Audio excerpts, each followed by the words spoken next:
Bloomberg Audio Studios. Podcasts, radio, news. This is the Bloomberg Daybreak Europe podcast, available every morning on Apple, Spotify or wherever you listen. It's Tuesday, the 17th of June in London. I'm Caroline Hepker. And I'm Stephen Carroll. Coming up today, the US president tells people to evacuate Tehran as he leaves the G7 summit early. The US and UK finalise their tariff-cutting agreement as the White House finds other pacts more elusive. Plus, billionaire insights. Citadel founder Ken Griffin on Trump, Harvard, amateur investors and the sweet treat he turns to keep his cool. Let's start with a roundup of our top stories. US President Donald Trump has left the G7 Leaders Summit in Canada early, hours after he called for the evacuation of Iran's capital, Tehran. Trump's change of plans was announced about an hour after he urged Iran's leadership to sign a deal to limit its nuclear program, and Israel signalled strikes would continue. White House Press Secretary Caroline Leavitt said Trump was leaving for Washington due to what's going on in the Middle East. The latest news comes after the US president said Iran wants to talk about de-escalating the conflict with Israel. I gave Iran 60 days, and they said no. And the 61st, you saw what happened. Day 61. So I'm in constant touch. And as I've been saying, I think a deal will be signed, or something will happen, but a deal will be signed. And I think Iran is foolish not to sign one. The US president speaking there before he departed the G7 as the conflict shows no sign of letting up. Iran fired several waves of drones and missiles over the last 24 hours while Israel continued hitting Tehran, killing one more senior military official and setting the state television complex ablaze with a strike during a live broadcast. Israeli officials have said their forces have taken control over much of Iranian airspace and severely damaged key facilities used in Iran's missile and nuclear programs since the assault was launched on Friday. Israeli politician Ron Dermer, who is a member of the Israeli cabinet and former ambassador to the United States, says that Israel will continue its military operations against Iran's missile and nuclear programs, regardless of any potential US-Iran negotiations. Dermer spoke to Bloomberg's Balance of Power podcast. And the president told the prime minister, look, he wants to give Iran a last chance to see if we can reach a deal. But what were the outlines of that deal is that Iran was going to have to dismantle its military nuclear capability. That's what was put on the table. And the president has been very clear about this from the beginning, not just the beginning of his presidency. He's been saying this for years. Iran must never have a nuclear weapon. Ron Dermer speaking there on Bloomberg's Balance of Power as the price of oil gained once again on the latest development. Brent crude advancing as much as 2.2% before easing back. The market remains focused on the Strait of Hormuz and any sign that Tehran may seek to disrupt crude flows through the waterway, where about a fifth of the world's daily output passes. The UK Prime Minister Keir Starmer and US President Donald Trump have agreed a deal to implement their tariff-cutting agreement announced last month. British car exports will see American tariffs slashed to 10% later this month on an annual quota of 100,000 vehicles. There'll also be reciprocal access to 13,000 metric tonnes of beef for both US and British farmers, though the UK says any imports will need to meet its food safety standards. Here's the moment they signed off on the deal at the G7 summit. This is a very good day for both of our countries, a real sign of strength. So thank you again, Donald. A really important day for both of us. Great people, great people. Aerospace and steel exemptions are also in the deal, although a quota on UK steel tariffs will be decided at a later date. Keir Starmer will sell the deal as a vindication of his diplomatic approach to the US president. Japan and the United States, though, failed to reach a trade agreement at that summit. Japan's Prime Minister Shigeru Ishiba told reporters the two sides were still not on the same page. Both countries had been talking up the chances of a breakthrough at the summit, with cars being the focus for negotiators. The lack of an agreement leaves Japan closer to a possible recession as the pain of US tariffs hits the economy.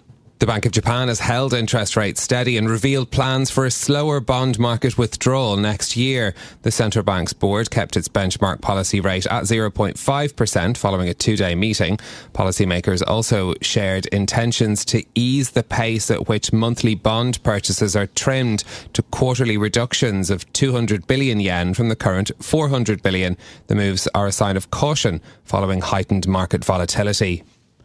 A damning report into group-based child sexual exploitation in England and Wales has found that the ethnicity of people involved in grooming gangs has been, quote, shied away from and not recorded in 2/3 of cases. Baroness Louise Casey delivered a rapid review for the UK government, which has accepted all her recommendations and has agreed to a national inquiry. Casey spoke to a number of media organisations about her frustrations, including to the BBC. Some of the serious case reviews, they rarely talk about the perpetrators. They certainly don't talk about the ethnicity of the perpetrators. Yeah, so I felt more and more frustrated, and I thought, well, sod this, frankly. Baroness Casey's report also found that for 3 local police forces there was enough evidence to show a, quote, disproportionate number of men from Asian ethnic backgrounds among suspects in these types of cases.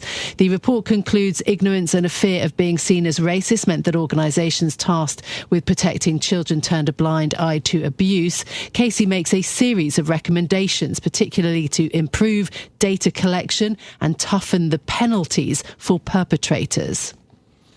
Citadel founder Ken Griffin has praised the Trump administration for pushing back against cultural dynamics he believes have divided America.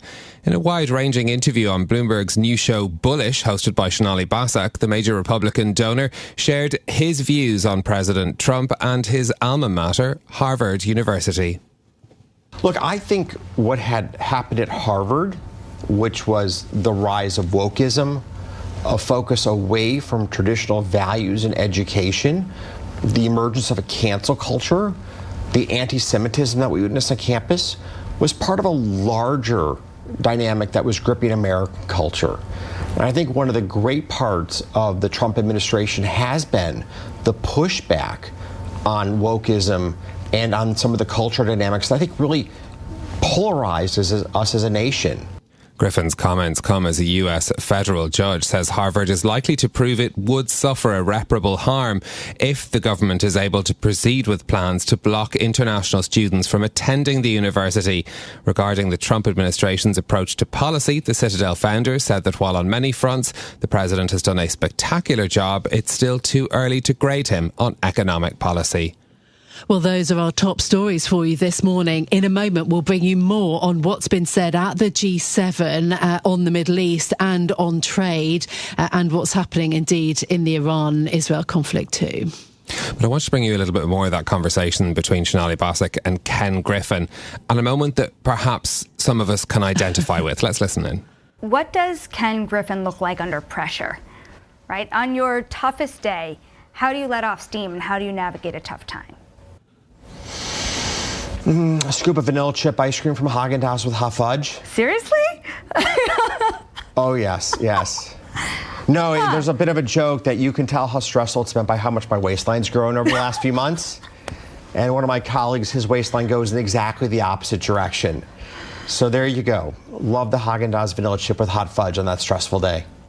So Ken Griffin there speaking to Sonali Basak about how he copes with stressful situations. Ken Griffin, I should remind you, according to Bloomberg's billionaires list, has a net worth of over $48 billion. Oh, wow. And yet he still goes for the ice cream. Yeah, look, I thought it was really nice. It was a lovely moment that you've highlighted, Stephen, because it brings to the fore, you know, how people deal with stress. They deal with stress in very different ways. He rattles that off. Well, I'm glad to know there's not some he? magic formula that I wasn't aware of, that if you had essentially infinite money, that there wouldn't be something else that would be much more effective. So at least it's comforting to know that there isn't an option out there that we didn't know about beforehand. But yeah, it was a great question though, how to deal with stress on very, very busy days. You can of course see the extended interview. It's on our new Bullish programme, Sonali Basak interviewing Ken Griffin. It's on Bloomberg.com, and you can also tune in to new Bullish episodes on Bloomberg TV on Tuesdays at 6 p.m. On the markets this morning, the MSCI Irish Pacific Index is up by 0.1%. We're looking at the Japanese yen, 0.1% weaker this morning after the Bank of Japan decision. So 144.56 is where that's trading,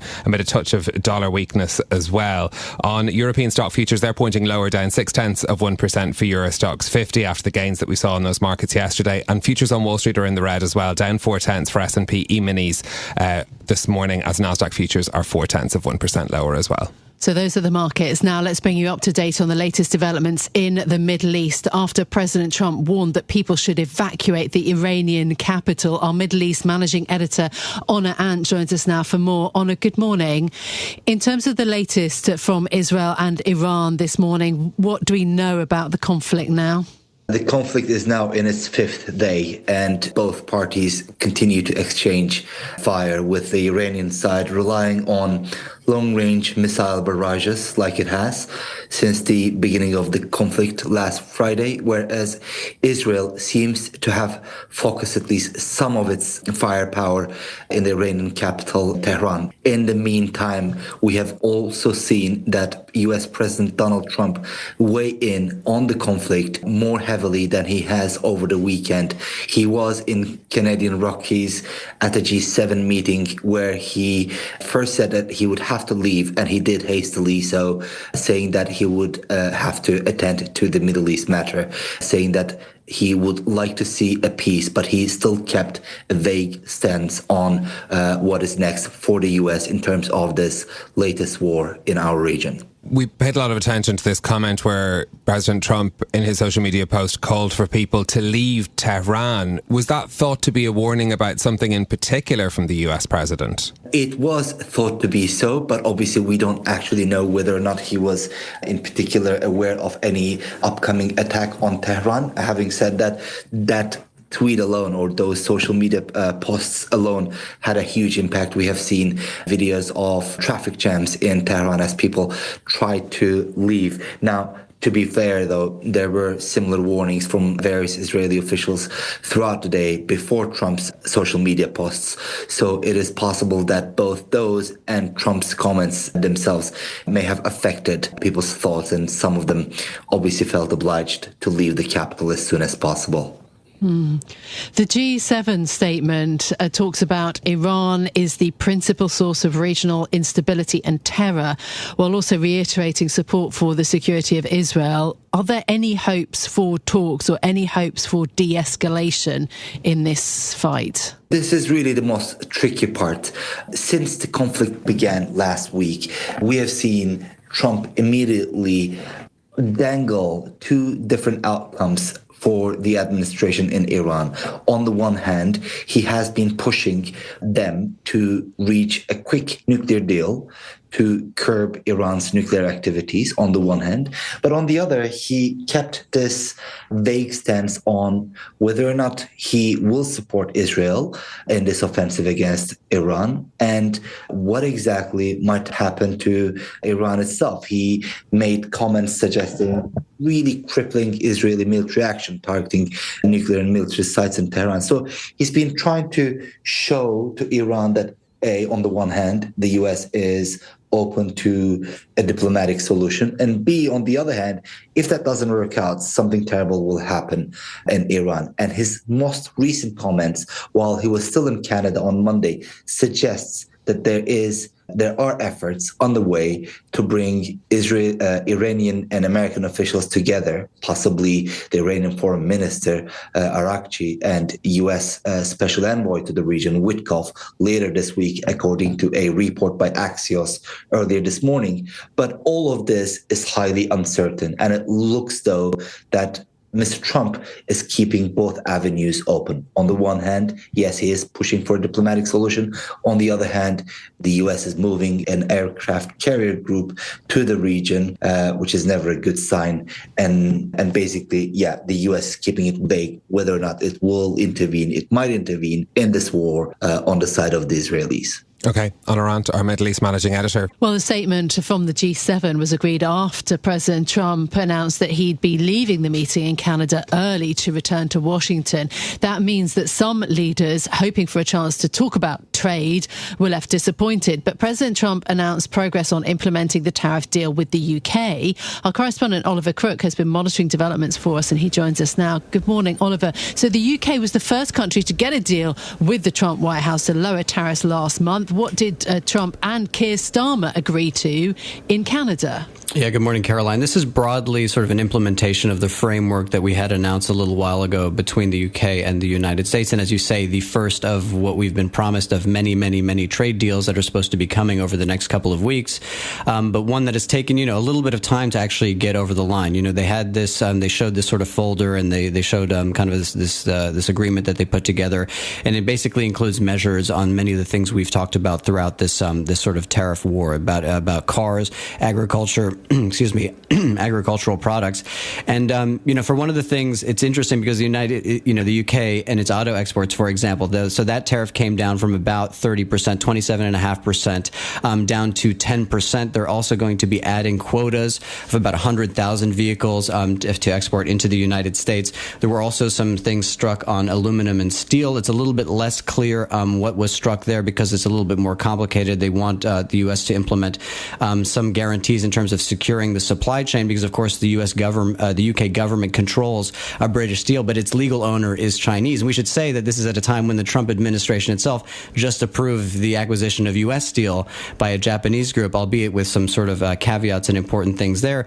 But I think that really the big picture here, when you take a step back, remember, the UK is arguably one of the countries that poses the sort of smallest trade threat to the United States. It was one of the only nations that had a deficit with the United States. So it's maybe not that impressive that this is the deal that got signed while all the others are still sort of waiting, when by sort of Trump standards, the United States is already taking advantage of the United Kingdom. If you basically, accept the Trump logic that a trade surplus means you're taking advantage of the other, this is the lowest hanging fruit, and it's taken a little while to get over the line. Now, Oliver, we had been discussing Donald Trump's early departure from the G7 in a post on social media now saying that he has, added to some of the commentary that's come both from the White House but other world leaders as well, that perhaps he was returning to Washington to make progress on efforts in the Middle East. And his post on social media says that that's wrong. He says that he's not going back to work on a ceasefire in Washington. He says it's much bigger than that, and he's taken a bit of a jab at Emmanuel Macron, the French president, for suggesting that the departure was to do with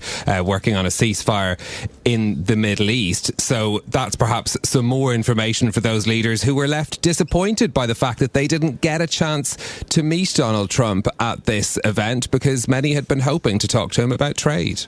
Yeah, I think that if we've learned anything about Donald Trump, it's probably better not to speak for him. Otherwise, you will get corrected and maybe, a lot worse.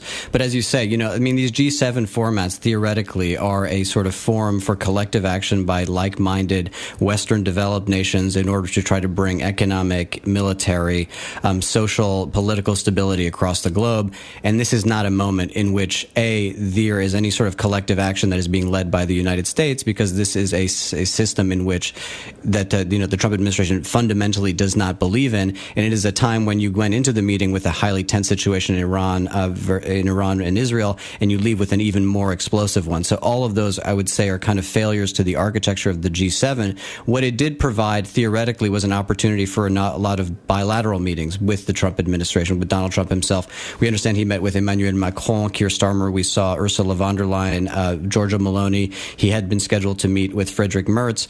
But at this point, there was not a great deal of progress, it seems, made on any of the other sort of trade fronts, certainly with the European Union. I think that it has sort of been accepted by the Trump administration and maybe the Europeans that they're kind of last in line in terms of getting a negotiation. We heard from Howard Lutnick last week saying that he's optimistic that a deal could get there, but basically that the Europeans will be the very last, because of course this is an enormous trading relationship worth more than $1 trillion. So for the Europeans and the United States, it's both fundamentally important that they get it right. That being said, we are counting down to that deadline for the European Union to strike some kind of deal, July the 9th, at which point basically the United States would put up 50% tariffs on the EU. The EU has said that they're committed to hitting that target, but from our reporting, we may not get a kind of final deal there. We may see the same structure that we saw from the UK, a broad framework that basically buys for more time, because this is going to be a complex negotiation. This is Bloomberg Daybreak Europe, your morning brief on the stories making news from London to Wall Street and beyond. Look for us on your podcast feed every morning on Apple, Spotify and anywhere else you get your podcasts. You can also listen live each morning on London DAB Radio, the Bloomberg Business app and Bloomberg.com. Our flagship New York station is also available on your Amazon Alexa devices. Just say, Alexa, play Bloomberg 1130. I'm Caroline Hepker. And I'm Stephen Carroll. Join us again tomorrow morning for all the news you need to start your day, right here on Bloomberg Daybreak Europe.